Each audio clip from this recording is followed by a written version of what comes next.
Welcome to chemistry planet. आज हम discuss करने वाले हैं components and number of components.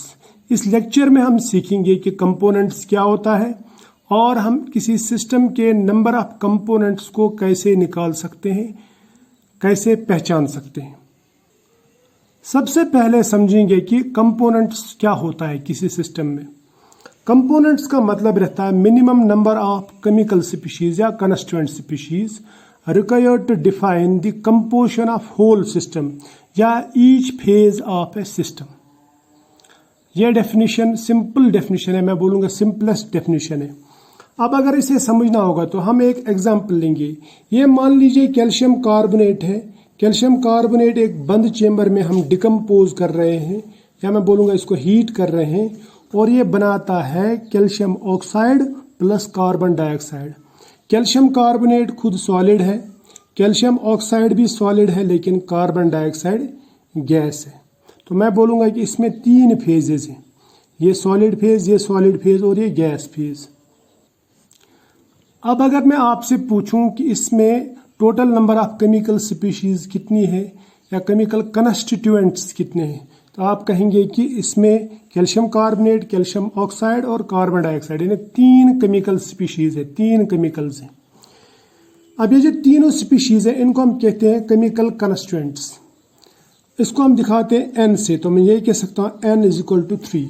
लेकिन इस सिस्टम के हर एक फेज को डिफाइन करने के लिए मुझे सिर्फ 2 कंपोनेंट्स की जरूरत पड़ेगी। 2 कंपोनेंट्स, या तो कैल्शियम कार्बोनेट और कार्बन डाइऑक्साइड, या कैल्शियम कार्बोनेट और कैल्शियम ऑक्साइड, या फिर कैल्शियम ऑक्साइड और कार्बन डाइऑक्साइड। इन 2 स्पीशीज की जरूरत पड़ेगी। उससे मैं पूरे तीनों कंस्टिट्यूएंट्स की स्पीशीज को या तीनों फेजेस को मैं डिफाइन कर सकता हूँ, उनकी कंपोजिशन को डिफाइन कर सकता हूँ। तो मैं बोलूँगा कि रिक्वायर्ड कंपोनेंट्स जो है वो 2 ही हैं। अब ये कैसे, हम ये कैसे पहचानेंगे, इसके लिए मैं आपको एक एग्जांपल देता हूँ। सपोज अगर मैंने कैल्शियम ऑक्साइड मिला दिया कार्बन डाइऑक्साइड के साथ में, तो ये मिलके बनाएगा कैल्शियम कार्बोनेट। तो इसका मतलब कैल्शियम ऑक्साइड मेरे पास में है, कार्बन डाइऑक्साइड मेरे पास में है, तो इसकी कंपोजिशन में डिफाइन कर सकता हूँ। इसी तरह से अगर ये दोनों होंगे तो मैं इसमें से ये माइनस कर दूंगा, मुझे कार्बन डाइऑक्साइड का भी कंपोजिशन मिल जाएगा। क्लियर। इसी तरह से अगर ये दोनों है तो मैं कैल्शियम कार्बोनेट में से कार्बन डाइऑक्साइड को माइनस कर दूंगा, मुझे कैल्शियम ऑक्साइड का कंपोजिशन मिल जाएगा। अब इसको सिंप्लीफाई करने के लिए या इजी बनाने के लिए एक फॉर्मूला है जो हम यूज करके विदाउट गोइंग इनटू डिस्क्रिप्शन हम सिंपली इस फार्मूला को यूज करके नंबर ऑफ कंपोनेंट्स निकाल सकते हैं। नंबर ऑफ कंपोनेंट्स निकालने के लिए फॉर्मूला है नंबर ऑफ कंपोनेंट्स यानी C = number of chemical species, total number of chemical species minus E का मतलब रहता है नंबर ऑफ इक्वेशंस। अब ये जो इक्वेशंस होंगे ये आयोनिक इक्वेशंस भी हो सकते हैं, या मैं बोलूँगा आयोनिक रिएक्शंस, या कोई केमिकल रिएक्शन, या फिर कोई इक्विलिब्रियम, या कोई ऐसा इक्वेशन जिसमें number of positive charges equal to number of negative charges हो सकते हैं। यानी मैं बोलूँगा इलेक्ट्रोन्यूट्रलिटी प्रिंसिपल। इसका मतलब ये होता है कि सपोज अगर हमारे पास NaCl है, मैं बोलूँगा वहाँ पे Na पॉजिटिव और Cl नेगेटिव। जितने Na पॉजिटिव होंगे एक सिस्टम में उतने ही Cl नेगेटिव भी होंगे, क्योंकि NaCl से Na भी निकला है, Cl भी निकला। तो जितने पॉजिटिव चार्जेस होंगे उतने नेगेटिव चार्जेस। तो इसका मतलब पॉजिटिव चार्जेस = नेगेटिव चार्जेस, ये भी एक इक्वेशन बन जाती है। इसी तरह से अगर 2 स्पीशीज के पार्शियल प्रेशर्स बराबर हैं या उनके नंबर ऑफ मोल्स बराबर हैं, तो मैं बोल सकता हूं कि वो भी एक इक्वेशन बन जाती है। तो ये पॉइंट्स आप याद रखना कैलकुलेशन के टाइम पे, और ये बहुत ही इंपॉर्टेंट है। इसमें से क्वेश्चन एंट्रेंस में भी आता ही है। मैं फिर से कह रहा हूं, इन चीज़ों को याद रखना कि कौन कौन सी इक्वेशंस हमें कंसिडर करनी पड़ती हैं। अब हम नंबर ऑफ कंपोनेंट्स निकालने के लिए कुछ एग्जांपल्स लेंगे। एक एग्जांपल है यहाँ पे वाटर का। सिंपल वाटर लिया मैंने, लेकिन सॉलिड स्टेट में, ये आइस है। एक स्पीशीज है, इसमें आपको नंबर ऑफ कंपोनेंट्स निकालने हैं। देखो आप देखेंगे कि यहाँ पे नंबर ऑफ केमिकल स्पीशीज 1 है। इसमें कोई भी इक्वेशन नहीं बन रही है क्योंकि अकेला है, ये सिंगल ये स्पीशी है, ये किसी के साथ इक्वेशन क्या बनाएगा। तो यहाँ पे इक्वेशंस होंगी 0। तो मैं बोलूँगा फिर नंबर ऑफ कंपोनेंट्स यानी C is equal to n minus C, यानी C is equal to 1 minus 0 या C इज इक्वल टू 1 बोलूँगा मैं। तो नंबर ऑफ कंपोनेंट्स यहाँ पे कितने हैं 1। ठीक, अब दूसरा एग्जाम्पल, हमारे पास में H2O है आइस फॉर्म में, it is in equilibrium with water मगर लिक्विड स्टेट में। अब ये दो अलग अलग फेजेस हैं, हमें इनके नंबर ऑफ कंपोनेंट्स निकालने हैं। हमें मालूम है कि स्पीशीज यहाँ पे 2 है कंस्टिट्यूएंट स्पीशीज, एक है सॉलिड यानी आइस, दूसरा है लिक्विड यानी वाटर। अब इक्वेशन कितनी है इनमें? इक्वेशन तो एक ही है, ये फेज इक्विलिब्रियम की इक्वेशन। तो मैं बोलूँगा फिर नंबर ऑफ कंपोनेंट्स जो होंगे यानी n माइनस C वो बराबर होगा 2 माइनस 1, क्योंकि n 2 है और E जो है 1। तो नंबर ऑफ कंपोनेंट्स टोटल आएगा 2 माइनस 1 यानी 1। अब और एक एग्जाम्पल लेते हैं, और हम लेते हैं सॉलिड वाटर यानी आइस और लिक्विड वाटर, ठीक है, और वाटर वेपर यानी गैसियस वाटर। इन तीनों को इक्विलिब्रियम में लेंगे तो यहाँ पे हमें 2 इक्विलिब्रियम मिलते हैं, एक ये इक्विलिब्रियम और दूसरा ये वाला इक्विलिब्रियम। ठीक, स्पीशीज कितने हैं? 1 2 3। तो मैं बोलूँगा टोटल नंबर ऑफ स्पीशीज यानी n इज इक्वल टू 3 और इक्वेशन है 2 यानी E इज इक्वल टू 2। तो मैं करूँगा n माइनस C यानी 3 माइनस 2। तो कंपोनेंट्स मुझे मिल जाएगा, कंपोनेंट से 1। तो इसका मतलब मुझे सिर्फ H2O की ज़रूरत पड़ेगी to define the chemical composition of whole system, right. इस तरह से कैल्शियम कार्बोनेट का मैंने अभी आपको एग्जाम्पल बताया। हमें वो लंबा चौड़ा प्रोसीजर करने के बजाय डायरेक्ट फार्मूला अगर हम अप्लाई करेंगे तो हम ये कह सकते हैं कि calcium carbonate solid gives calcium oxide solid plus carbon dioxide gas. तो 3 केमिकल स्पीशीज हैं, 3 स्पीशीज हैं, तो मैं बोलूँगा n इज इक्वल टू 3। अब इन तीनों में ये इक्विलिब्रियम बनता है, एक इक्वेशन बनती है, तो मैं बोलूँगा यहाँ पे number of equation is equal to 1। तो इसके हिसाब से जो कंपोनेंट्स आएंगे वो बराबर आएंगे n माइनस E यानी 3 minus 1 that is equal to 2। तो जैसे हमने ऊपर भी देखा कि कैल्शियम कार्बोनेट जब कैल्शियम ऑक्साइड और कार्बन डाइऑक्साइड के इक्विलिब्रियम में रहता है, तो यानी उसके साथ में इक्विलिब्रियम में रहता है, तो वहाँ पे नंबर ऑफ कंपोनेंट्स हमें 2 ही मिलते हैं। क्लियर? तो यहाँ फार्मूला से भी वही हमें मिला। अब एग्जाम्पल नंबर 5 लेंगे, ये वाला थोड़ा सा टिपिकल है। यहाँ पे हमने NaCl लिया, KCl लिया और वाटर लिया, यानी इन दोनों को वाटर में डिजोल्व किया। जब मैं NaCl को या और प्लस KCl को वाटर में डिजोल्व करूँगा तो मुझे क्या मिलेगा? मुझे मिलेगा Na positive Cl negative, K positive Cl negative. अब टोटल स्पीशीज यहाँ पे कितनी बन जाती है? देखो, पहले तो Na पॉजिटिव एक स्पीशी है, ये एक केमिकल है, केमिकल स्पीशी एक टाइप का आयन। फिर K पॉजिटिव दूसरी टाइप का आयन है, ये दूसरी केमिकल स्पीशी है। फिर क्लोराइड जो है ना, सभी क्लोराइड्स एक टाइप के स्पीशीज बनाते हैं। तो मैं बोलूँगा यहाँ पे 1 2 और 3 स्पीशीज ये आ गए, और चौथी स्पीशी जो है वो है सिस्टम में वाटर। तो टोटल मिला के 4 स्पीशीज हो गई। तो मैं बोलूँगा number of chemical species is equal to 4। अब इक्वेशंस देखते हैं। इक्वेशन तो यहाँ पे हमने देख लिया, यहाँ पे एक इक्वेशन है, जितने भी यहाँ पे पॉजिटिव चार्जेस होंगे, जैसे इसका एक पॉजिटिव चार्ज, इसका एक पॉजिटिव चार्ज, तो 2 पॉजिटिव चार्जेस, तो मैं बोलूँगा 2 पॉजिटिव चार्जेस, और यहाँ पे इस क्लोराइड का और इस क्लोराइड का जो चार्ज है वो 2 नेगेटिव चार्ज बन जाएंगे। यानी इलेक्ट्रॉन न्यूट्रलिटी के हिसाब से, क्योंकि सोल्यूशन तो न्यूट्रल रहेगा ओवरऑल, तो जितने पॉजिटिव चार्जेस होंगे उतने ही नेगेटिव चार्जेस।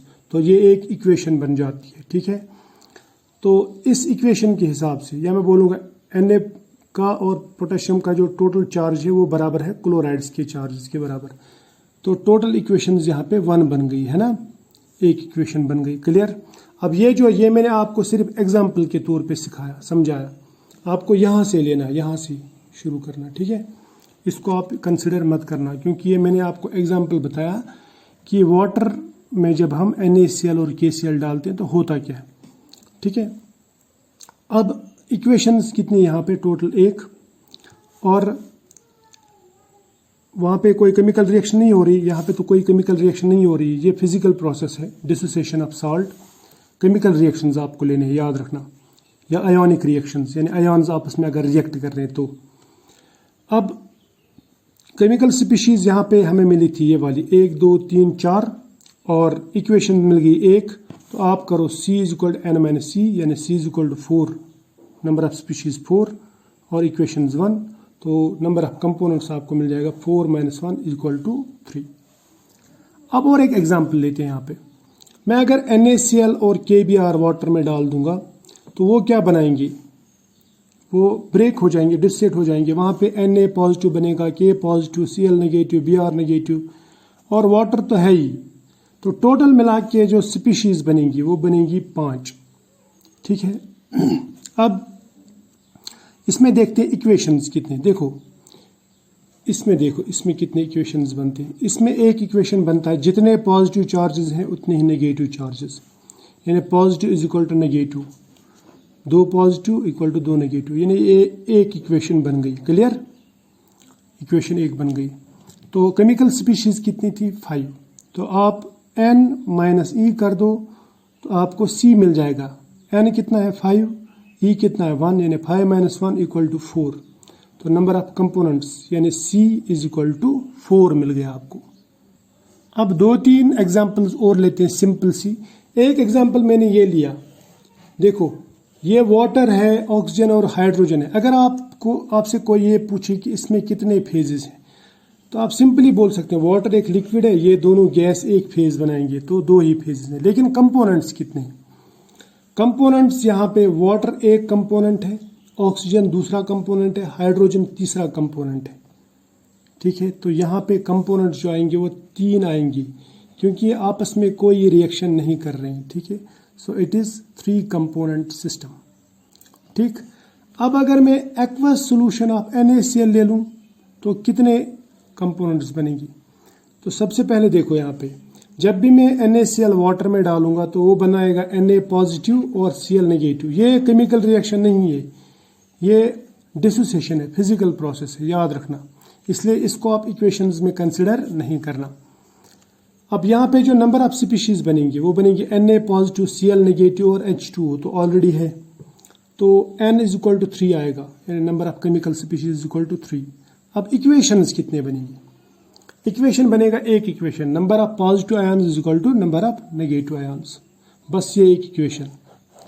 तो इसके हिसाब से कंपोनेंट जो आएगा वो आएगा 3 - 1 दैट इज इक्वल टू 2, है ना। अब यहाँ पे ये इंपॉर्टेंट है, ये वाला। मान लो अमोनियम क्लोराइड है, अमोनियम क्लोराइड का डिकम्पोजिशन होता है, वो बनाता है अमोनिया गैस और HCl गैस। देखो अगर एक अमोनियम क्लोराइड टूटेगा तो एक अमोनिया गैस बनेगा, एक HCl गैस बनेगा, और इसका मतलब जितने इसके मोल्स बनेंगे उतने इसके मोल्स बनेंगे। मैं बोलूँगा number of moles of ammonia is equal to number of moles of HCl, या मैं बोलूँगा partial pressure of ammonia is equal to partial pressure of HCl, है ना। शाबाश, तो इनका पार्शियल प्रेशर बराबर होगा इन दोनों का। तो इसका मतलब अगर पार्शियल प्रेशर्स बराबर है, मैंने पहले ये कहा आपको स्टार्टिंग में कि पार्शियल प्रेशर्स बराबर हैं, तो इसका मतलब ये भी एक इक्वेशन बन जाती है। एक इक्वेशन तो ऑलरेडी इसमें है because these are in equilibrium, तो 2 इक्वेशंस बन गई। स्पीशीज कितनी है? 1 2 3, तो फिर इसके हिसाब से कंपोनेंट्स कितने आएंगे? 3 माइनस नंबर ऑफ इक्वेशंस 2, यानी 3 - 2 = 1। अब लास्ट वाला एग्जाम्पल, ये बहुत ही इंपॉर्टेंट एग्जाम्पल है। अगर हम अमोनियम क्लोराइड को डिकम्पोज करेंगे but in presence of 0.5 mole ammonia, यानी अमोनियम क्लोराइड डिकम्पोज होता है, वो बनाता है 1 मोल अमोनिया 1 मोल HCl, और हम ऊपर से ऐड करें 0.5 मोल अमोनिया, तो इसका मतलब यहाँ पे अमोनिया जो है वो है 1.5 मोल टोटल, जबकि HCl सिर्फ 1 मोल है ना, क्योंकि हमने 0.5 मोल एक्स्ट्रा इसमें डाल दिया। इसका मतलब जो प्रेशर ऑफ अमोनिया होगा that is not equal to partial pressure of HCl। तो यानी अमोनिया का और HCl का जो पार्शियल प्रेशर है वो आपस में बराबर नहीं होगा, क्योंकि इनके नंबर ऑफ मोल्स भी बराबर नहीं है। तो इसका मतलब ये वाला इक्वेशन यहाँ पे कैंसिल हो जाएगा। जैसे यहाँ पे बना था ना ये इक्वेशन, ये वाला इक्वेशन यहाँ पे नहीं बनेगा। तो यहाँ पे फिर हमें सिर्फ ये वाला इक्वेशन यानी ये इक्विलिब्रियम वाला इक्वेशन कंसिडर करना पड़ेगा। तो ये लिया हमने ये इक्वेशन। और कंपोनेंट्स कंस्टिट्यूएंट्स कितने थे पहले, स्पीशीज कितनी थी, 1 2 3, इक्वेशन कितनी, 1। तो मैं करूँगा फिर components will be equal to number of species minus number of equations, that is C is equal to 3 minus 1 that is equal to 2। तो आई होप ये आपको समझ में आया होगा यहाँ तक। तो फिलहाल आज इतना ही। नेक्स्ट लेक्चर में हम डिस्कस करेंगे डिग्रीज ऑफ फ्रीडम और फेज रूल।